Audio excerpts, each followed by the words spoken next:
Okay, now action potential, excitability കഴിഞ്ഞ് depolarization, repolarization ഉണ്ടാവുന്നു, ഒരു action potential ഉണ്ടാവുന്നു നമ്മൾ സംസാരിച്ചു. അന്നേരം action potential എന്ന് പറയുന്നത് എന്താണ്? It is a sequence of potential changes taking place across a muscle or a nerve membrane with a phase of depolarization followed by repolarization and which is spreading along the length of the muscle fiber. ഈ പ്രോസസ്സിനെയാണ് action potential എന്ന് പറയുന്നത്. ഇനി ഒരു cardiac muscle fibre, ഒരു fibre മാത്രമായിട്ട് excite ചെയ്യുവാണെന്നുണ്ടെങ്കിൽ ആ action പൊട്ടൻഷ്യലിൻ്റെ faces എന്തൊക്കെയാണെന്നാണ് പറയുന്നത്. 4 faces ആണ് ആക്ഷൻ പൊട്ടൻഷ്യലിൽ ഉണ്ടാകുന്നത്. ഒരു initial depolarisation, initial repolarisation, a final depolarisation and a final repolarisation. Final ഡീപോളറൈസേഷന് എ പ്ലാറ്റു ഉണ്ടാകുന്നതിനെയാണ് ഫൈനൽ ഡീപോളറൈസേഷൻ എന്ന് പറയുന്നത്. ഇനി കാർഡിയാക് മസിലിന് ഒരു സ്റ്റിമുലസ് കൊടുക്കുമ്പോൾ your SA node is your cardiac pacemaker which produces its own stimulus. എന്നിട്ട് അത് മസിൽസിന് ഇമ്പൾസസ് കൊടുക്കുന്നത്. സോ ഈ ഒരു ഇമ്പൾസ് വരുമ്പം എങ്ങനെ, what is happening? Initial depolarisation is the first phase of your action potential. അതെന്ന് പറയുന്നത് എന്താണ്? It is A very rapid phase and it lasts for only about 2 millisecond. That is ഒരു സെക്കൻഡിൻ്റെ 0.002 second ആണ്, അതായത് 2 മില്ലി സെക്കൻഡ്. ആൻഡ് അതിൻ്റെ amplitude of depolarisation എന്ന് പറയുന്നത് is +20 MV. നമ്മൾ നേരത്തെ +30 വരെ പറഞ്ഞു, അത് മാക്സിമം ആണ്. പിന്നെ ഉടനെ immediately sodium potassium pump reactivate ചെയ്തിട്ട് അതിനെ റീപോളറൈസ് ചെയ്യുന്നു നമ്മൾ പറഞ്ഞത്. സോ ആക്ഷൻ പൊട്ടൻഷ്യലിൻ്റെ ഇനീഷ്യൽ ഫേസ് എന്ന് പറയുന്നത് is initial depolarisation where it is very rapid, last for 2 millisecond and the amplitude of depolarization it goes to +20 millivolt. The second phase is the initial repolarization where immediately after the depolarization there is a rapid repolarization for a short period of about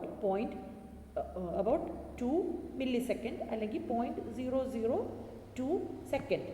The end of rapid repolarization is represented by a notch. ഇതിൻ്റെ graphical representation ഇവിടെ കാണിക്കുവാണ്. Face 1 കാണിക്കുന്നുണ്ട്, face 2 കാണിക്കുന്നുണ്ട്. Okay, so ആദ്യത്തെ influx is depolarisation, അകത്തോട്ട് കയറുന്നത്, അത് തിരിച്ച് വെളിയിലോട്ട് പോകുന്നത് ഫേസ് 2 ആയിട്ട് കാണിക്കുന്നത്. അതിൻ്റെ ഒരു കുനിപ്പ് കാണിക്കുന്നുണ്ട്, അത് എന്തുവാ ഫേസ് 2 പോകുന്നത്. ഓക്കെ, ഇനി third phase is A പ്ലാറ്റു or final depolarisation. After the muscle fibres remains in depolarized state for some time before further repolarization. Okay, ഇതിൻ്റെ അകത്ത് it forms a plateau or a stable period in the action potential curve. This plateau is about 200 millisecond in the atrial muscle. SA നോഡിൽ നിന്ന് atrial മസിൽസിലോട്ടാണ് പോകുന്നത്, പിന്നെയാണ് വെൻട്രിക്കിൾസിലോട്ട് പോകുന്നത്.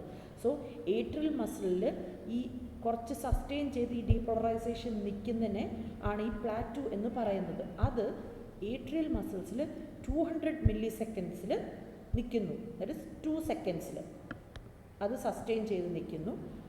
And for about 300 milliseconds in your ventricle muscle fibre. ഒരു 3 സെക്കൻഡോളം ventricle മസിലിൽ sustain ചെയ്ത് depolarisation നിൽക്കുന്നു. So due to long plateau in action potential, contraction time is also longer in cardiac muscle by 5 to 15 times than in the skeletal muscle.